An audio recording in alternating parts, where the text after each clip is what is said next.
I'm Alfonso Winker. And I'm Trina Olson. And together, we're the co-founders of Team Dynamics. And this is Behave. Hey, we're back. Hi. How are you? I'm great. How are you? I'm great. I'm excited. Today, we are going to talk about hosting. We're going to talk about hosting and what often get referred to as accommodations. Sure. We're going to break apart that word a little bit, but I like to host people. I would say you love to host people. I love to host people. I love to have folks in my home. I love to host a meeting, a gathering, and we know that all of you listening at some point or another at work might have new guests over to your office. You might be hosting a function. You might be thinking about people who are new or returning to your space and how to consider things from a bunch of different angles. And oftentimes we talk about that as accommodations, but even that word can feel like you're pushing someone to the side rather than thinking about from the beginning their experience. Yeah, and it's interesting, right? We're recording this at near the beginning of the Gregorian calendar year. Yes. I'm just saying that because there are folks that are thinking about time in different ways. The Lunar New Year's coming up. A lot of different people think about time differently. But I know that a bunch of sort of like business trend stuff comes out usually in a December or in a January to say like, here's where workplaces are going. And I noticed that in the last couple of years, folks are really talking about collaboration as a key skill set that we need in workplaces. And so that idea that collaborating means we're going to work with all kinds of people. And so it might be collaborating across departments in the same organization. Or as you were discussing, we might be bringing people in. And so that idea of how do we create a container where we can maximize our output, our creativity, and create a really solid experience. Because I think, sometimes people think about workplace efficiency.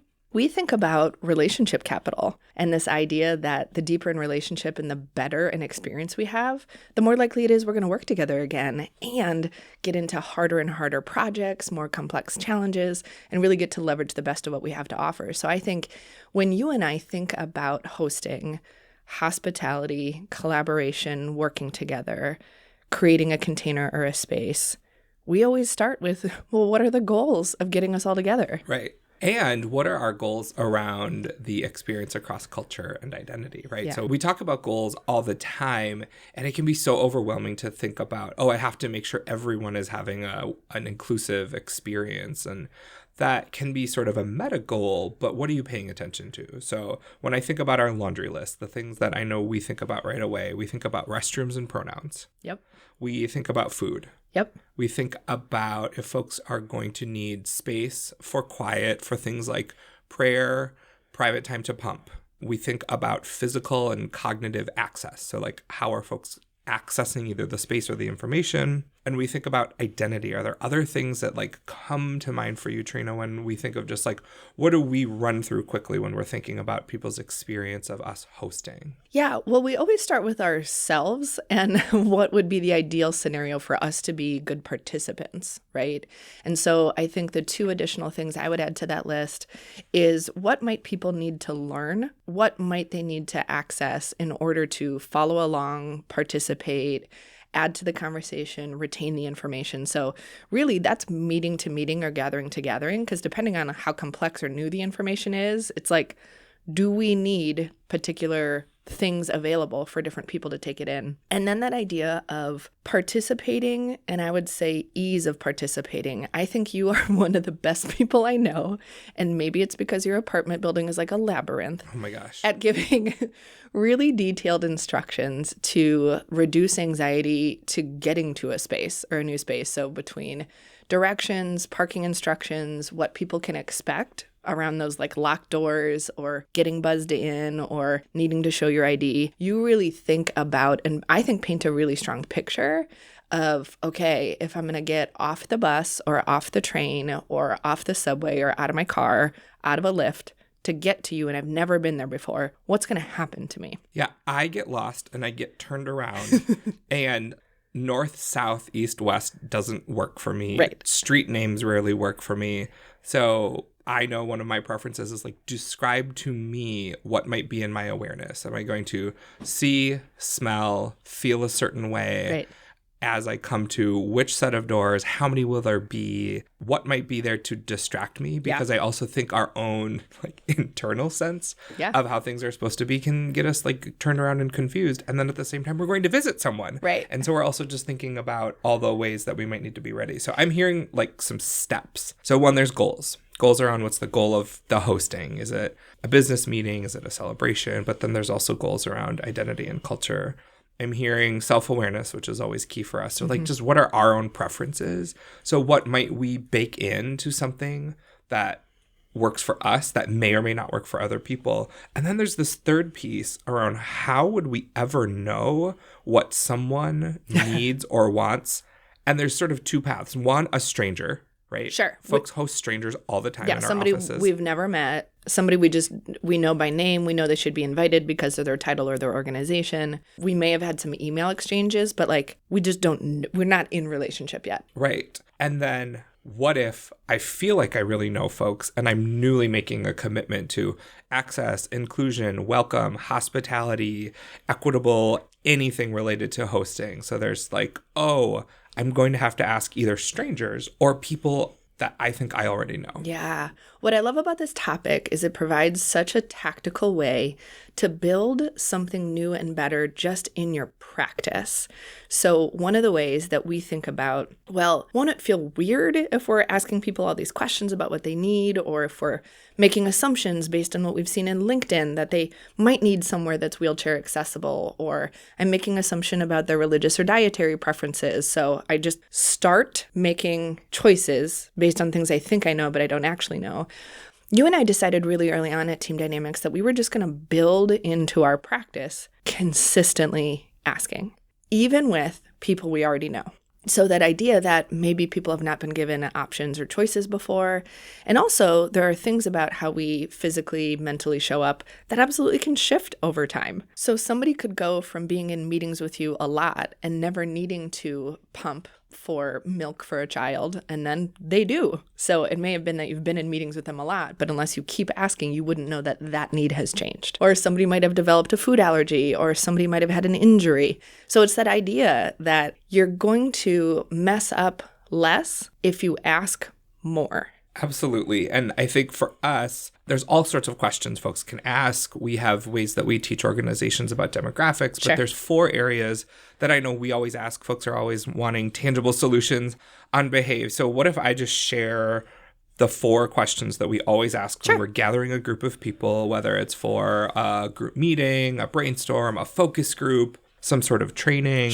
When we're hosting, there's 4 questions we always ask. And then depending on the goals of the meeting, there might be others. And maybe let's talk about our own relationship to like that information and why like our journey related to that information. Great. When we come back, we will talk about these 4 questions we always ask and break down our own relationship to them.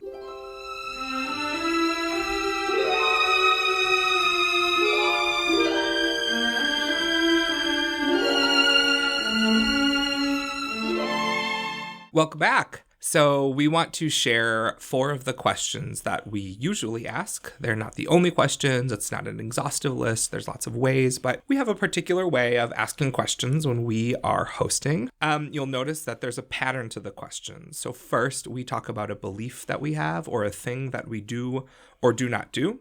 And then we get curious, and then we provide options, because even reading these words or hearing these words or interacting with these concepts might be new. Folks always know the answer, right?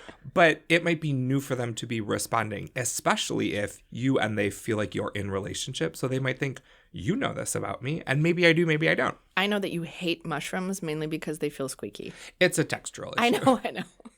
So first, we state a belief or something we do or don't do. Then we get curious and ask the question. Then we provide folks with the kinds of answers that we might be looking for. Sure. All of these questions will be posted, so you don't necessarily need to hurry up and jot them all down. But here is just a sample of how we get curious when we are hosting.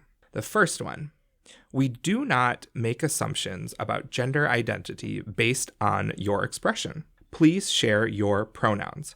For example, they and them, she and her, he and him. I prefer you just use my name.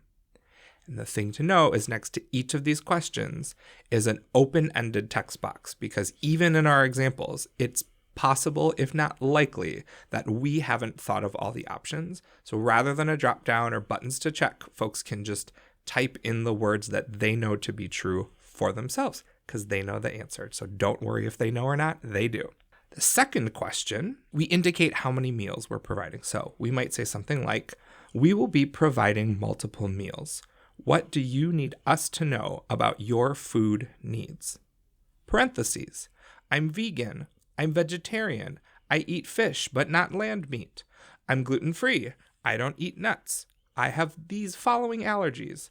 I am currently observing a religious or cultural tradition, holiday, some kind of observance, so I would like not to be included in the meal plan, or I would like to eat at a certain time. I'm low glycemic, and then many other things. So again, the examples that we're providing are letting folks know you can write in words that make sense for you. We're not providing the exhaustive list. The third is about both physical and cognitive access. So just by looking at someone, we may not know what either their physical or cognitive needs are. We often host training environments. So this is how we ask the question. We want to ensure an accessible learning environment. As we select meeting rooms and plan content, what do we need to know about your physical and or cognitive needs and abilities? Put another way, what would help you do your best learning? Someone might answer, I'm using a chair, so I need enough space in hallways and in the rooms to push my chair between the tables and other furniture. Someone might say, I have adult ADHD, and so I need a lot of examples, or I'm going to need time to move around. So there's all kinds of different things folks might tell you that might be temporary or permanent about their physical and cognitive experience. And the fourth is, and usually by this point in any kind of registration or survey we might send out, folks know what the content and the goals of what we're doing are. The last one is, feel free to share parts of your identity that you would like us to know about. So if, for example, we're doing a training about gender and misogyny and sexism in the workplace, it might be important to know that 7 out of the 15 people identify as a survivor of sexual violence. It's not necessarily something we're going to broadcast in the room or even report out. But for us as trainers, it's useful information so that we can tend to the specificity of the experience of the people. So it's like, given the content and the topic we are about to explore, are there particular aspects of your identity we should know about? I think this list is so helpful for a number of reasons, and I would love to dig in to a couple pieces, Alfonso. And the first one is, sometimes when people are thinking about beginning a practice like this, about being proactive, about being explicit, about asking in enough time before they host to actually make some adjustments, I've heard before sometimes folks would say, oh, this sounds so cumbersome, right? This is a lot. And what I have found for sure is that this makes our jobs and the experience of our participants so much better. Right? And so for me, it's cumbersome not to ask, because then all I'm doing is guessing and often having to apologize in the middle of something because I didn't get it right. That happened not too many months ago, where we thought we were doing a good job around accommodations for folks who are visually impaired, because we'd had a bunch of practice with a couple different kinds of people. And of course, come to find out, somebody needed something different than we had ever even occurred to us. And so it, to me, is so much more stressful to make assumptions and think, oh, I bet people need this font size, or I bet people need tactile stuff to play with, or I bet people need a break every 90 minutes, but maybe 120 works. Like, guessing is so much more stressful than knowing. And I think having the answers to these questions for us and our team has been so empowering when we know that somebody is walking in with chronic back pain, so that when they stand up, we don't tell ourselves a story that they're irritated, they're checked out. It's like, wow, I can't imagine going to work in that kind of pain, and somebody just needs to stand with their back against the wall and not be sitting for so long.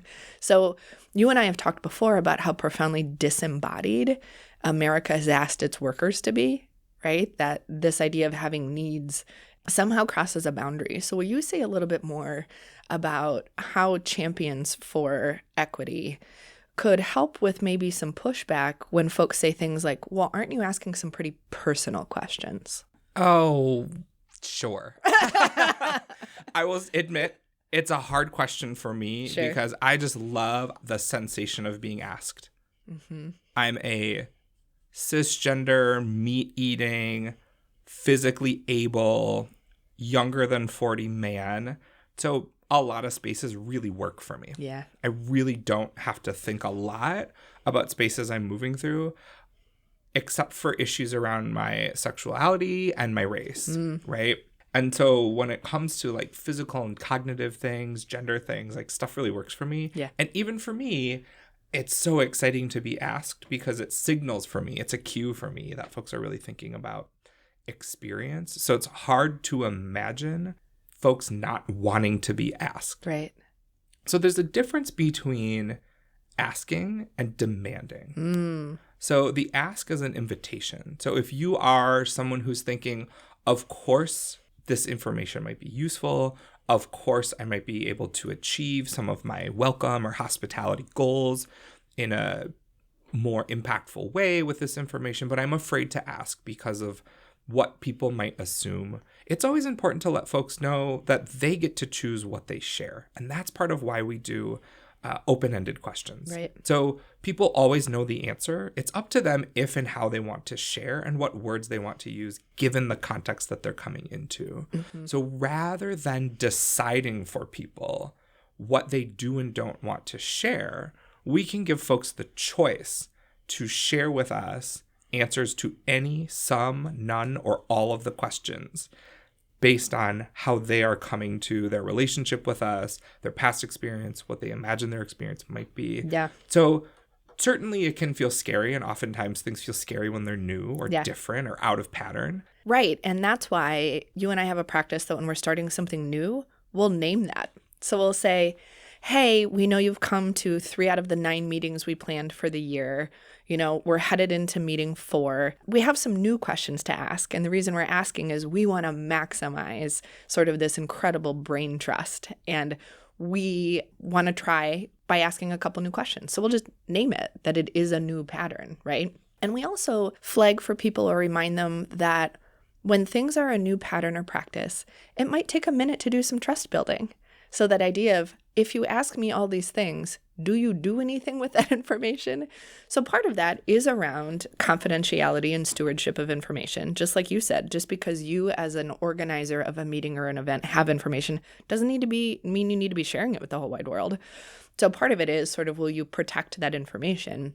But the other part is, and will you make something different about the food or the space or the handouts or the start time, right? If I tell you I have got to drop my kids off at 7:30 and the meeting's at 7:45, like, would you move it to 8:15?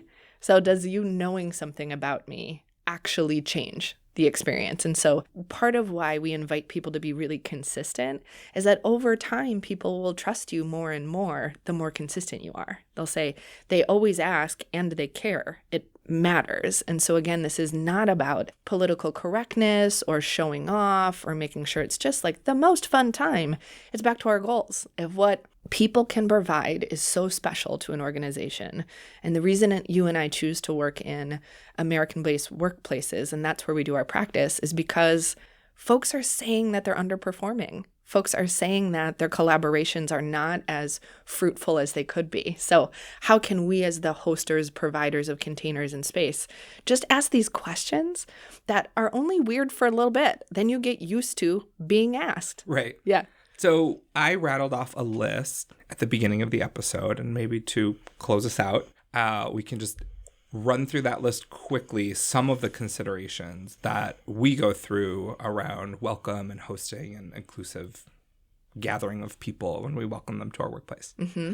So I'm going to start from the bottom of the list, and let's just do every other. Oh, great. That's fun. So we know that identity is always present, whether or not we're talking about it. And we know that language is always changing and cultural patterns are happening in a huge variety. And so when we offer, what would you like us to know about your identity? It is so fun to see what people want to share. It's everything from ethnicity to immigration experience to religious tradition to I'm a new parent, or right. And so that idea of people getting to tell us what's really close to the surface for them, what's really in their awareness. And part of what we want to do is make sure that we're not reinforcing preferences for singular identities over all other identities, like whiteness, maleness, straightness. So it's recognizing the mix of who's going to be there and then honoring that mix by creating a container that's going to work for that mix.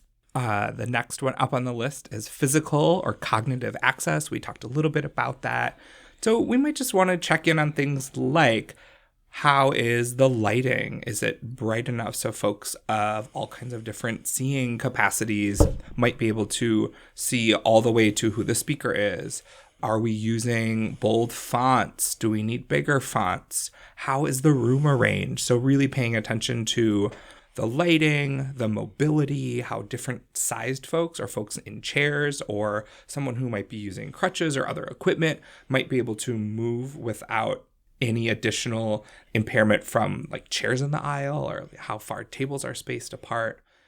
We might think about what is the sequence of content? So are we moving around a bunch? Are we doing both visual and tactile things, right? So thinking about the fact that people learn differently. Are we doing quiet, reflect to yourself for internal processors? Are we doing conversation between small groups or large groups? So really considering all the different ways that someone might show up in their mind and in their body. Our next is private or quiet space to pray or pump. Yeah. So when we think about living on a continent and adjacent islands that have always been mixed across religious tradition, and where we are thinking about folks creating children, bringing them into the world, we really can do such a seamless job of weaving in opportunities to meet people's needs. And so checking in about how often we need to do breaks or what times of day really work for people, right? Again, most of workplace timing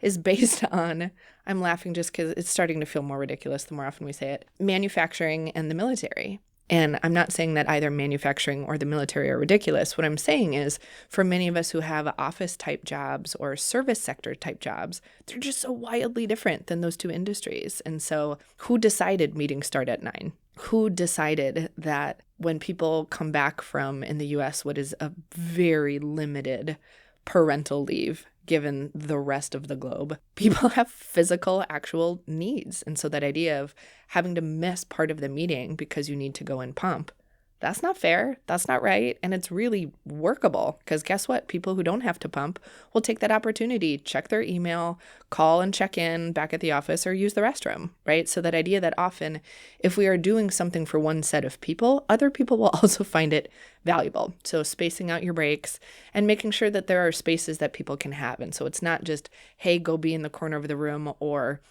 you can sit in the biggest stall in the bathroom, which is like a fairly unsanitary environment when you need to pump. We can just do better. The next one is food. It is one of my favorite things to consider as a particularly specific kind of eater. I don't identify as picky anymore, but pretty specific about my needs, my wants, my desires. Mm-hmm. And I've learned a lot from different folks over the years. So I'm really thinking a lot about how pizza and sandwiches are not as universal as people might treat them. Or hummus and carrots. Can we just talk Right. about that at a meeting?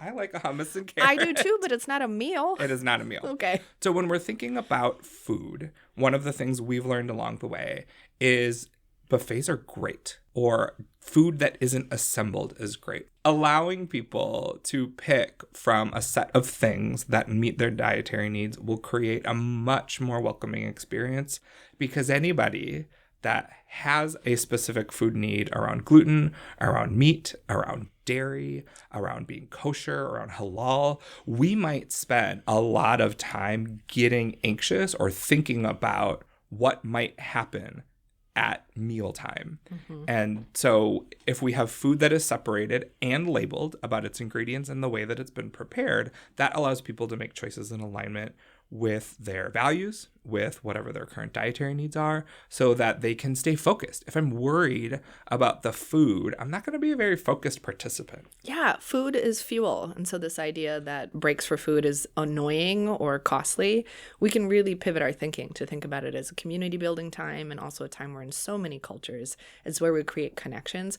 Also, a pro tip that you and I love to share: talk to the restaurant that you're catering from. They would love your business. They're more than happy to make adjustments to their menu or their preparation. So if you're thinking, oh, I really want to order from this restaurant, it is locally owned, it is POC owned, it is woman owned, it is LGBT owned, that matches my values, but I've been there before and they put lard in the beans. You can say, hey, can you do that without that? And they'll say, sure. So this idea, again, that sometimes we just think that things are more set than they really are. And so that idea of saying, hey, this salad on this menu looks great. Could you put the nuts and the cheese on the side? Because then people can add it if they want to. Absolutely. And you may have missed it. A local person of color owned caterer. Very easy to do. Put your money where your values are.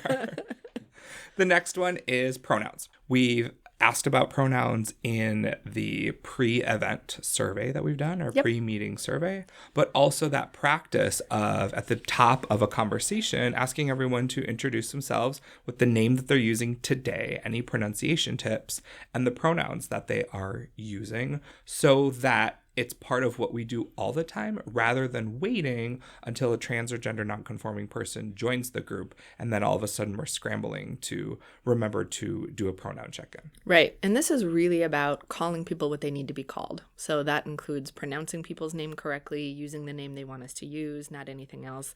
And I'll see if producer Levi can find the link to some research that came out in the last couple months that said 1 in 5 millennials are using gender-neutral pronouns. So they and them. So this idea of it's super relevant right now to get good at pronouns as part of your practice. And last on our list, it's not the only other thing. There's so many things to think about. But last on our list, Trina, restrooms. What do we think about before we host folks when we're thinking about restrooms? Toilets and trash cans. Thank you for asking. So we've talked about this before. People need different kinds of products.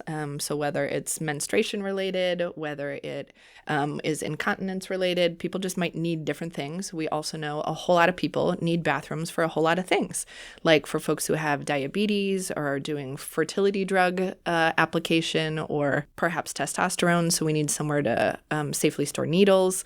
Depending on if you've decided that your space, your meeting, your event is open to having babies or children, the idea of making sure there are changing tables. We know the number of dads and gender nonconforming folks who are forced to use restrooms where they can't take their own kids is insane. Needing to use the restroom facilities is just a basic human body function. So think about who you've invited, and then think about the variety of their needs. Whenever possible, we will switch restrooms that are gendered to be gender neutral. And the reason why is we will switch bathrooms that are gendered, meaning here's the toilets for girls, here's the toilets for boys, into all gender restrooms. And the reason why is it better meets our goals of efficiency at our meeting. We don't think it's okay for certain people to have to wait in a really long line and other people not. There are stalls. And for folks who are sort of first-timers to all gender restrooms, go ahead and just put some blue painter's tape over the urinals for your event. Because if what folks are worried about is privacy, you just invite everybody to use a stall instead. It's a quick fix that is super doable. A little bit of gratitude to some folks that have really inspired, informed, and been with us on this journey of inclusive and welcoming events. Absolutely our friends at Events by Lady K, who always use universal design in their event creation. So thank you to Ryan Craning and their team for all of their leadership in this space. We are big fans of the Stanford D School Empathy Field Guide. Also, Trina and I have both been involved in the National Creating Change Conference hosted by the National LGBTQ Task Force, and they have an incredible array of welcome and hospitality strategies. And also Dr. John Powell's work around targeted universalism. So all of those are locations that we have learned from and really look to as we think about how do we consider all sorts of needs when it comes to hosting. We would love to hear on Twitter, on Facebook. We would love to hear from you about incorporating some of these new ways of hosting and being proactive. And so as you try out some new things, please hit us up and let us know what's working for you. Thanks for hanging out. Make good choices. Behave is produced by Levi Weinhagen in Studio G at the Glenn Nelson Center.